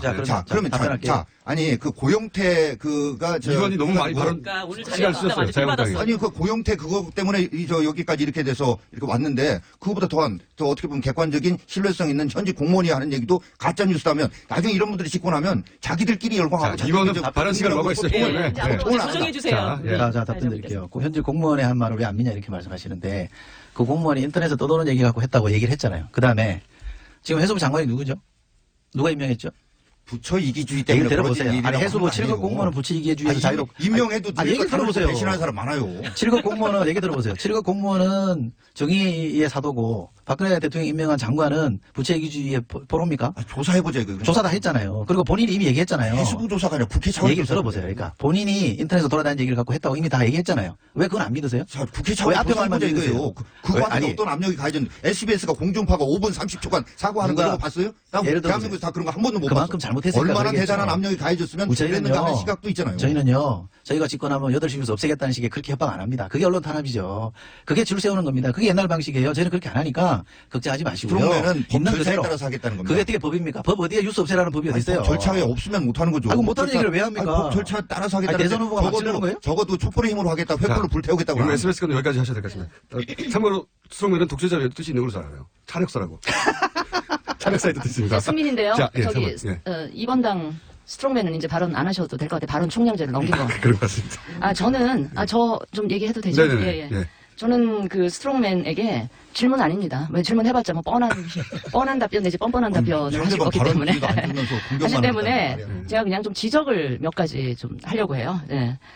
최근에 저는 자유한국당에서 있었던 그 바른정당 탈당파 복당시키고 또 친박 중에 그 징계 당원권 정지됐던 친박들 해제하고 이 후보의 말 한마디에 이 모든 것들이 이루어집니다. 저는 민주적인 공당이라면 다 이런 것들 복당이든 징계 해제든 절차가 있고 규정이 있는데 이런 거 다 무시하고 후보의 말 한마디로 이런 것들이 이루어지는 이 제왕적 후보가 있는 이 당은 정말 제가 보기에 비민주적이고 비윤리적이고 아까 계속 법치 법 얘기하시는데 스트롱맨께서 저는 이 당 내의 어떤 법적 절차도 못 지키면서 이 한 국가를 운영하는 법치하고 관련된 얘기를 할 자격이 저는 없다 이렇게 보고요.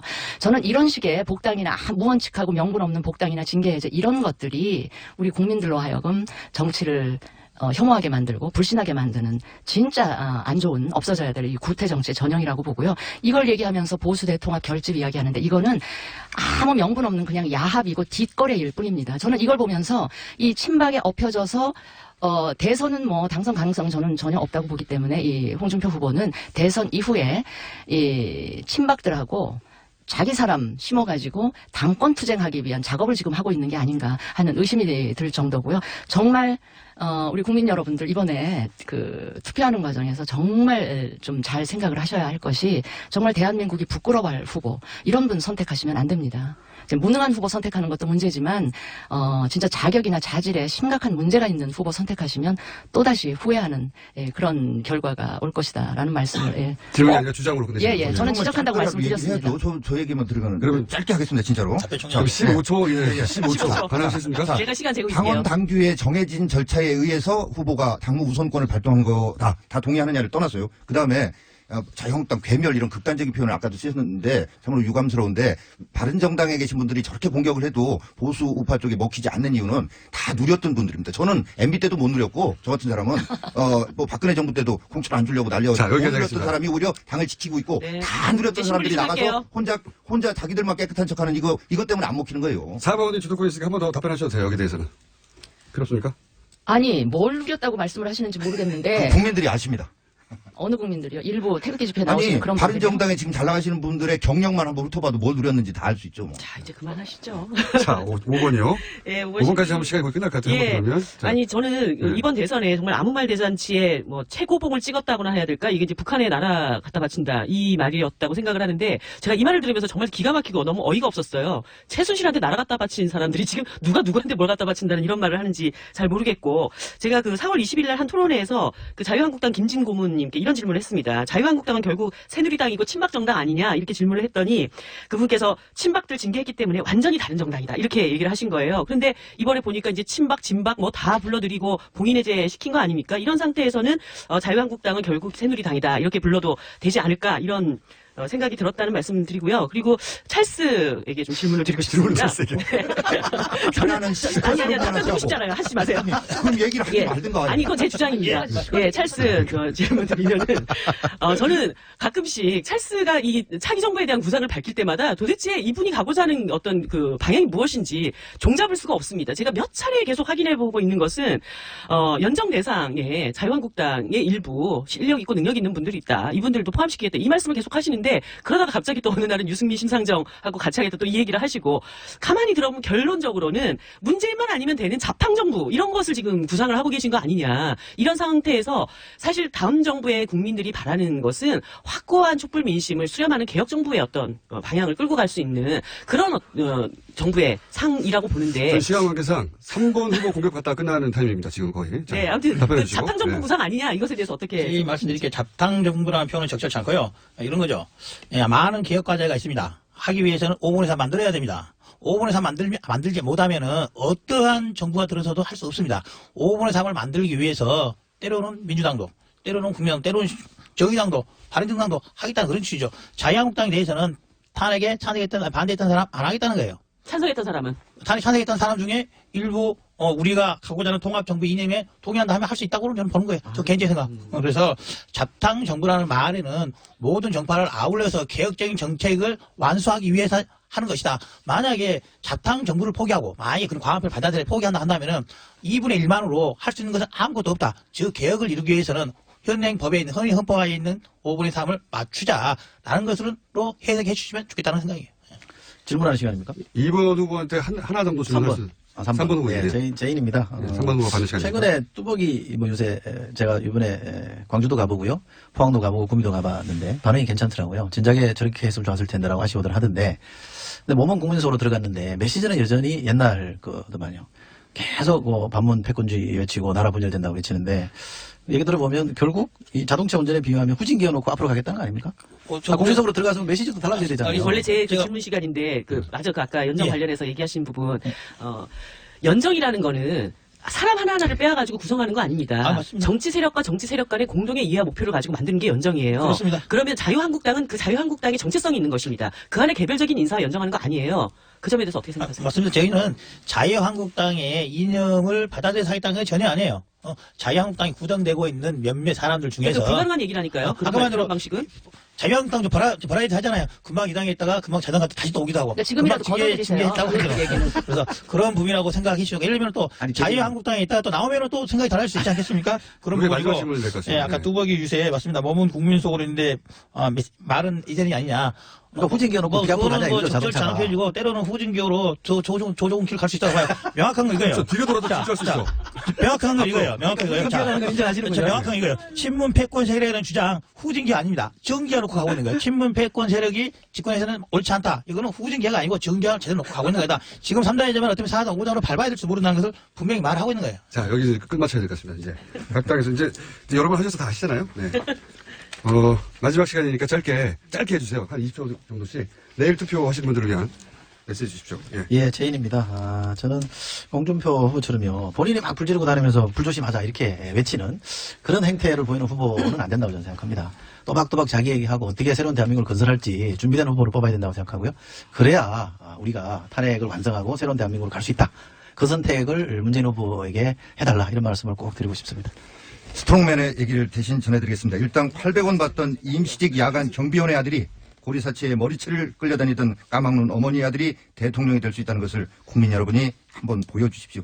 이 땅에 최초로 서민정부를 세웁시다. 내일 새날 새 대통령이 되어 우리 아이들에게 물려줄 자랑스러운 자유 대한민국을 만들겠습니다. 도와주십시오.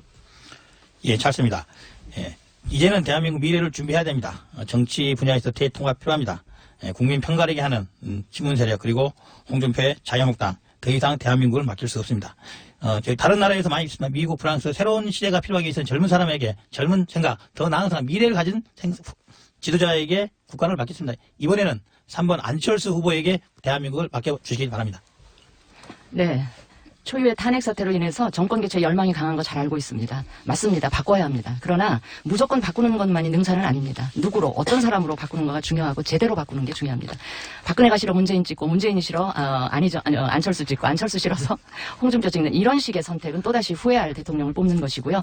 정말 이제는 능력 있는 대통령, 개혁 의지와 진정성이 있는 대통령, 그다음에 따뜻한 공동체를 이루고자 하는 정말 정치 철학을 가진 사람을 뽑아야 제대로 여러분이 원하는 세상으로 바꿔드릴 수 있을 겁니다. 기호 4번 바른정당의 유승민 후보 선택해 주시면 여러분 정말 이제까지 볼 수 없었던 진짜 대통령의 모습 보여드릴 것입니다. 꼭 좀 부탁드립니다. 네, 신불립니다. 국민 여러분, 이번 대선 토론에 심상정이 없었다면 어떻게 되었을까요?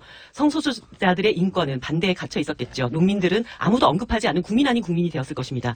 장시간 저임금에 시달리는 청년 노동자들의 삶은 또다시 정치판의 액세서리가 되지 않았을까요? 14명의 남성 후보들 속에서 박근혜의 실패가 여성의 실패로 오인되었을 것입니다.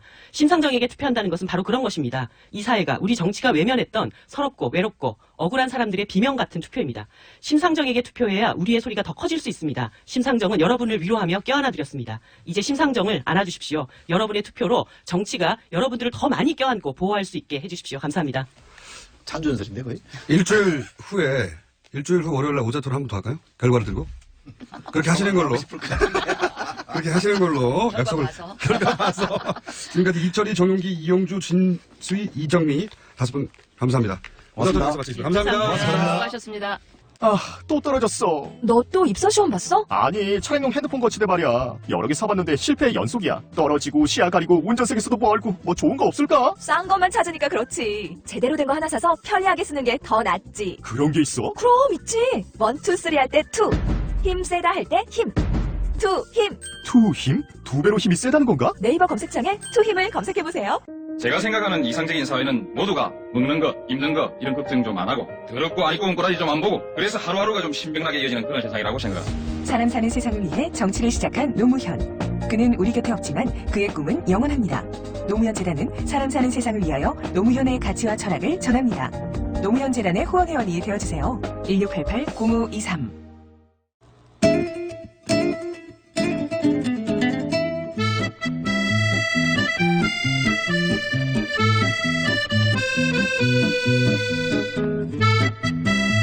대선 전국이라 뉴스가 정신없이 돌아갑니다. 이제 단 하루 남았으니 잠시 숨을 고르고 이번 대선이 어떻게 만들어졌는지 뉴스공장의 관점에서 한번 되돌아볼까 합니다. 제가 뉴스공장을 시작한 것이 작년 9월 26일입니다.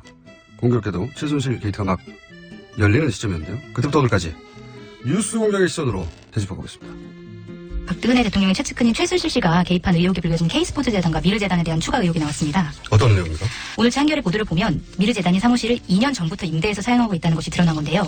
그러니까 2년 전부터 본격적으로 재단 설립 작업에 들어간 거고요. 이승철 부회장이 밝힌 시점과 분명히 다르죠. 최순실 씨 사건, 미르재단 이야기. 이건 사실 수면 위로 최초로 끌어올리신 분입니다. 2014년에. 그죠? 사실 두려운 일이죠. 권력의 실세를 상대로. 그때까지는 게이트를 판다는 것이.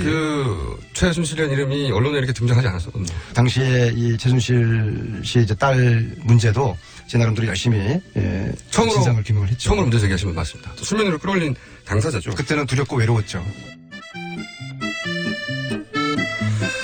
뉴스공장은 첫 방송 첫 시간부터 최순실 게이트를 집중적으로 다뤘습니다. 지금이야 그리고 그 이후 많은 언론들이 최순실 게이트를 중요하게 다뤘지만 그때는 사실 왜 최순실 게이트만 하냐는 문자도 많이 받았습니다, 저희가. 그리고 내부자들 첫 시간 첫 멘트가 이런 것이었습니다. 네. 안민석 의원. 첫 회가 최순실 정유라 승마 이야기를 처음 끌어낸 분이었죠. 네, 이렇게 시작했습니다. JTBC 취재팀은 최순실 씨의 컴퓨터 파일을 입수해서 분석을 했습니다. 최 씨가 대통령 연설문을 받아봤다는 사실을 확인할 수 있었습니다. 그런데 최 씨가 연설문 44개를 파일 형태로 받은 시점은 모두 대통령이 연설을 하기 이전이었습니다. 이 JTBC 이 진정한 단독이죠. 그렇습니다. 진정한 단독이 나왔습니다. 네, 모든 언론이 다 받아쓴 뉴스가 나왔는데요. 그 최순실 씨가 박근혜 대통령의 연설문을 미리 받아서 일부 수정한 사실이 최 씨의 컴퓨터 파일을 통해서 확인이 됐습니다. 연설문을 만약에 직접 먼저 보고 그리고 그걸 수정했다고 하면 이건 성격이 완전히 달라지는 거죠.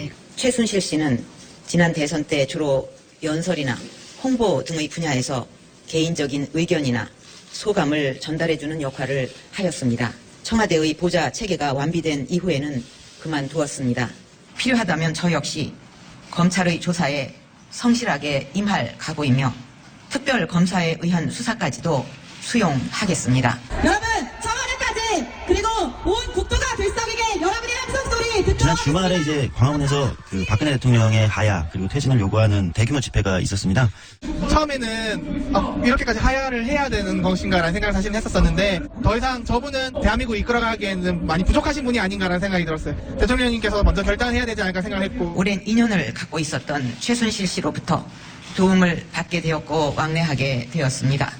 국민들의 마음을 달래드리기 어렵다는 생각을 하면 내가 이러려고 대통령을 했나 하는 자괴감이 들 정도로 괴롭기만 합니다. 처음 나와봤는데 40 넘어서 우리 아이들이 사는 사회니까 시민 교육에 이보다 더 좋을 게 없겠다는 생각으로 아이들도 흔쾌히 같이 나왔고요. 이제 아이들한테는 보여주고 싶은 게 더 컸어요. 이렇게 참여하는 게 시민이다.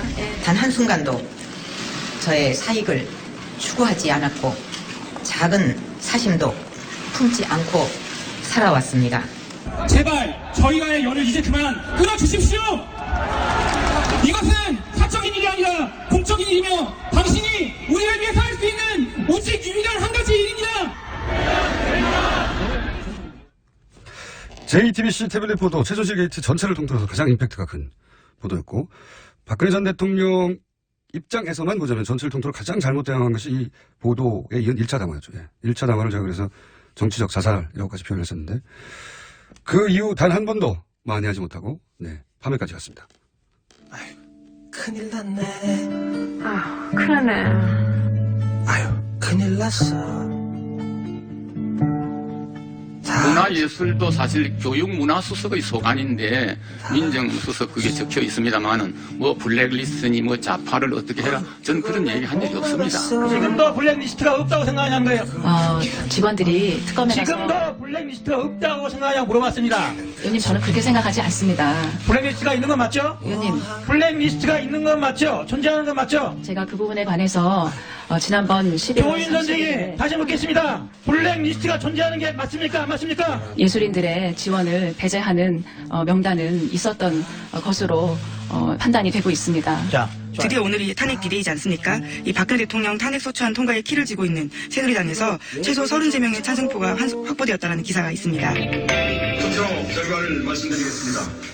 총 투표수 299표 중 가 233표.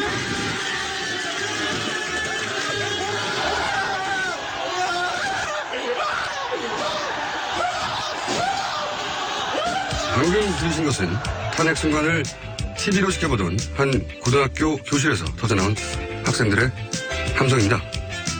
이번 사태로 얻게 된 것 중 가장 중요한 것이 바로 이 세대의 기억입니다.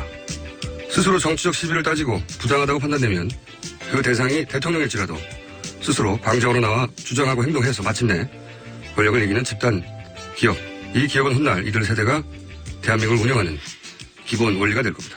정말 다행입니다. 네, 반기문 총장이 현지 시각으로 20일 유엔 본부에서 열린 한국 특파원들과의 간담회에서 이 국민이 원한다면 대선 출마 의사가 있느냐라는 기자들의 질문에 이 유엔 사무총장을 역임하면서 보고 배우고 느낀 것이 대한민국 발전에 도움이 된다면 제 한몸 불살라서 노력할 용의가 있다. 이렇게 말했다라는 보도입니다. 예. 사실상 출마 선언을 했다고 이제 보는 거죠.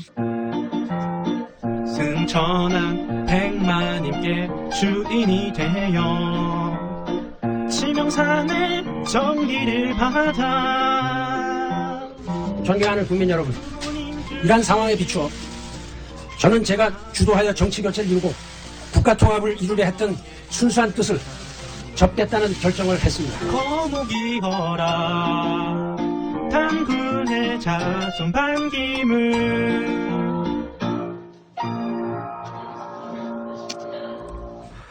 김기춘 전 비서실장의 구속, 정보기관을 능숙하게 통제하고 법률적으로 해박한 김기춘 전 비서실장이 이때 구속된 것이 이후 탄핵 공면의 대응을 철저히 실패한 박근혜 전 대통령 측에서는 중요한 변수 중에 하나입니다. 네. 그래서 저희 다뤄봤고요. 그리고 반기문 전 총장의 몰락도 지금 구도를 만들어냈는데 굉장히 중요한 변수였죠. 반기문 후에 함께 탑승하면 이제 되는 줄 알았던 보수 유권자층이 반기문 전 총장의 불출마 선언과 함께 길을 잃고 그 이후 황교안, 안희정, 안칠수 그리고 지금 마지막까지 혼란을 겪으며 보수 유권자층이 보트피플화 되는 것이 반기문 전 총장의 불출마 선언과 함께 시작된 거죠. 이재용 부회장이 오늘 오전 5시 35분 정도에 구속됐습니다. 재청구 끝에 영장이 나온 거죠. 자, 오늘을 기억하기 위해서 준비한 음악이 있습니다. 먼저 들려드리겠습니다. 최소한 박정희 대통령과 공모했던 1966년의 사카린 밀수 사건. 네, 그렇죠. 네. 그때는 이병철 회장이 구속됐어야 하는 거거든요. 그러니까 이 삼성일가의 법적 단죄는 최소한 50년 전에 이루어져야 했던 게 반세기 동안 지연됐던 겁니다. 반세기 동안 지연됐던 정의였기 때문에 50년 전에 축하 공연을 저희 들려드렸습니다. 김 시스터스에게 감사드립니다. 네. 재판관 전원의 일치된 의견으로 주문을 선고합니다. 주문, 피청구인 대통령 박근혜를 파면한다.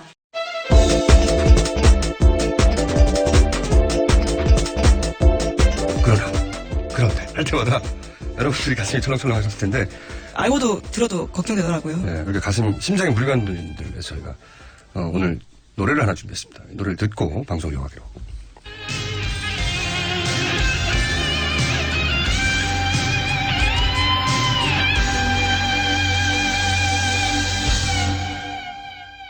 She's gone. 네, 가사 첫 줄로 이제 충분해서 부연 설명을 하지 않는 걸로 하고. 자, 다음 뉴스는요. 네, 대선 날짜가 5월 9일 화요일로 확정됐습니다. 황교안 대통령 권한대행이 어제 임시국무회의를 다시 소집해서 대선 날짜를 확정한 건데요. 그리고 자신은 대선에 나가지 않겠다라고 밝혔습니다. 문재인 후보가 더불어민주당 제19대 대통령 후보로 선출되었음을 선포합니다. 이로써 홍준표 후보가 자유한국당 제19대 대통령 후보로 선출되었음을 선포합니다. 사랑하는 당원 동지 여러분, 정말 고맙습니다. 압도적 대선 승리로 오늘의 선택에 보답하겠습니다. 존경하는 국민 여러분, 저 유승민 오늘 이 순간부터 바른정당의 대통령 후보로 용감하게 출발하겠습니다. 저를 제19대 대통령 선거에 나설 당의 후보로 선출해 주신 당원 동지들께 머리 숙여 감사하다는 말씀을 올립니다. 이재용 회장의 구속은 박근혜 전 대통령 구속을 법적으로 예약한 것과 마찬가지인 사건이었죠. 예. 세월의 아픔, 또 국정농단의 아픔을 겪었습니다. 제가 부족했던 탓입니다. 죄송합니다. 경비원 아들도 대통령이 될 수 있는 나라, 까막눈의 아들도 대통령이 될 수 있는 나라, 바로 대한민국입니다. 저 안철수 양당 기득권 세력들 물리치고 새로운 정치 시대 만들려고 여기까지 왔습니다. 안보는 저는 누구보다도 굳건한 보수입니다. 정통 보수입니다. 국민 여러분께서 저희 손을 잡아주십시오. 고맙습니다. 정권 교체를 위해서 양보도 해야 했고 또 사표론 때문에 저희가 노력한 만큼 평가를 받지 못할 때도 있었습니다. 그러나 이번 대통령 선거 촛불이 이미 정권 교체 해놓으셨습니다. 지금까지 김어준이었습니다. 내일 다시 뵙겠습니다. 안녕.